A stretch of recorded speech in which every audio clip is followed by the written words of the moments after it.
নন্দীগ্রামে গৃহবধূ খাদিজার আত্মহত্যার পর মোহতামিম ও সাবেক শিক্ষকের দ্বন্দ্বে ঐতিহ্যবাহী ওমরপুর মাদ্রাসা প্রশ্নবিদ্ধ, উদ্বিগ্ন অভিভাবকরা। বগুড়ার নন্দীগ্রাম উপজেলার ঐতিহ্যবাহী ওমরপুর আশরাফুল উলুম কওমি মাদ্রাসা বর্তমানে নানা বিতর্কে জড়িয়ে পড়েছে। গৃহবধূ খাদিজার আত্মহত্যার ঘটনাকে কেন্দ্র করে মাদ্রাসার মোহতামিম মোশাররফ হোসেন, শিক্ষক মুফতি হান্নান ও সাবেক শিক্ষক মুফতি ওমর ফারুক, ৩ শিক্ষকের মধ্যে চলমান দ্বন্দ্ব চরমে পৌঁছেছে। ফলে দীর্ঘদিনের সুনামধন্য এই কওমি শিক্ষা প্রতিষ্ঠানটি এখন বিতর্কের কেন্দ্রে অবস্থান করছে। স্থানীয় সূত্রে জানা যায়, মাদ্রাসায় দীর্ঘদিন ধরে মোহতামিম মোশাররফ হোসেন, শিক্ষক মুফতি হান্নান ও মুফতি ওমর ফারুকের মধ্যে প্রভাব বিস্তার ও প্রশাসনিক নিয়ন্ত্রণ নিয়ে বিরোধ চলছিল। পরে নানা অনিয়মের অভিযোগে শিক্ষক মুফতি ওমর ফারুককে বহিষ্কার করেন মোহতামিম মোশাররফ হোসেন। দীর্ঘদিন পর শিক্ষক মুফতি হান্নানের পুত্রবধূ খাদিজা আত্মহত্যার পরে সেই বিরোধ প্রকাশ্যে রূপ নেয়।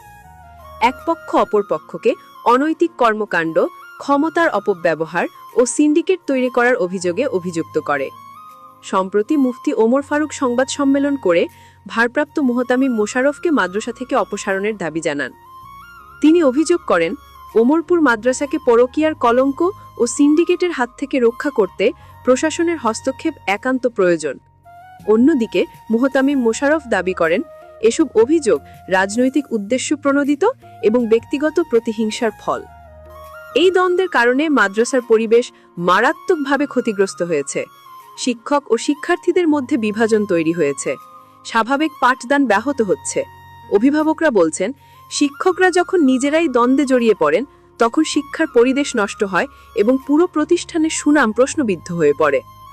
বিশ্লেষকদের মতে, মাদ্রাসা বা যে কোনো শিক্ষা প্রতিষ্ঠানের ভাবমূর্তি অনেকাংশেই নির্ভর করে শিক্ষকদের চরিত্র, আচরণ ও পারস্পরিক সম্পর্কের উপর।